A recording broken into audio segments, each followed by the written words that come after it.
Hello, আসসালামু আলাইকুম viewers, কেমন আছেন আপনারা সবাই? আশা করি যে যেখানে আছেন ভালো আছেন। আজকে আপনাদের জন্য নতুন একটা রেসিপি নিয়ে আসছি। রেসিপিটা কম বেশি সবাই জানেন। আজকে এই যে দেখেন শাক নিয়ে আসছি। এই শাকটা কম বেশি সবাই চিনেন, এটাকে হেলেন্সা শাক বলে। এই রেসিপিটাই আজকে কিভাবে শাক ভাজি করবো এই শাকটা, সেটাই আজকে আপনাদেরকে ভিডিওতে দেখাবো। আশা করি আমার রেসিপির সাথে থাকবেন। প্রথমে প্যানে আমি অলরেডি কিন্তু গরম করতে দিছি, গরম হয়েছে। এরপর এই শাকটা ঢেলে দিব এটার মধ্যে। দেখেন শাকটা ঢেলে দিলাম।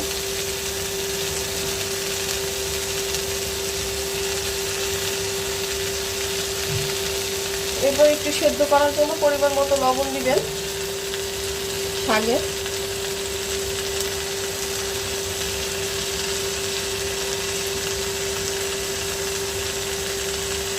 তারপর একটু কাঁচামরিচ, একটু পেঁয়াজ, সামান্য একটু রসুন, এগুলো দিয়ে এবার শাকটা ভালোভাবে নাড়াচাড়া করব।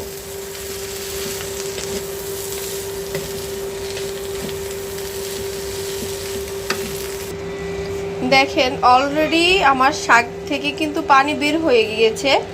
এর মতো অবস্থা, মানে এই অবস্থায় শাক একটু ঢেকে দিব। শাকে আর আমার বেশি পানি দেওয়া লাগে নাই, আমি অল্প একটু পানি দিছি আর বাকিটা শাক থেকে বেরই হয়েছে। দেখেন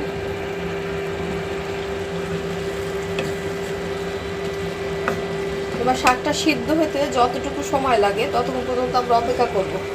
আমার ভিডিওর সাথে থাকবে।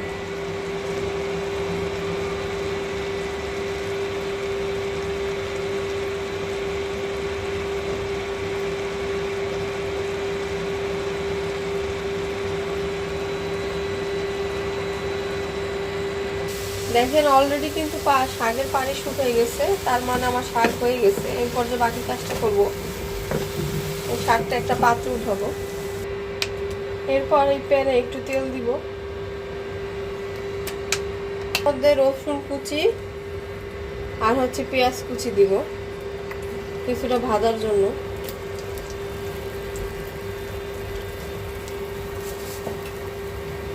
এবার এটাকে একটু ভাজবো আমি, রসুন আর পেঁয়াজ, যেটাকে অনেকে মনে বাগার বলে। আমি এটার এই শাকটাকে একটু বাগার দিব বলতে গেলে। পেঁয়াজ রসুন হতে থাক। দেখেন এই পর্যায়ে এসে যখন মানে আমার পেঁয়াজটা মোটামুটি ভাজা হচ্ছে, তখন আমি 2টা শুকনো মরিচ এইভাবে চিড়ে দিচ্ছি। আপনারা চাইলে দিতে পারেন, তাহলে একটা দারুণ একটা মানে স্মেল বের হয়, শাকের থেকে বের হবে। এই পর্যায়ে এসে আমি যে কাজটা করবো, এবার শাকগুলো ঢেলে দিব। এই শাক আমি ঢেলে দিয়ে এবার ভালোভাবে এগুলো মিশাবো। পেঁয়াজ রসুন আর শুকনো মরিচ কিছু সময় ভেজে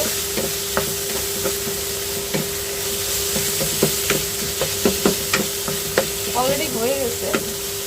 এরকম নতুন নতুন রেসিপি যদি আপনাদের ভালো লাগে, তাহলে বেশি বেশি লাইক শেয়ার দিয়ে আমার ভিডিওর পাশে থাকবেন। এটা আপনাদের কাছে রিকোয়েস্ট। সবাই সুস্থ থাকবেন, ভালো থাকবেন এই কামনা করে আজকের মতো ভিডিও শেষ করছি। আসসালামু আলাইকুম।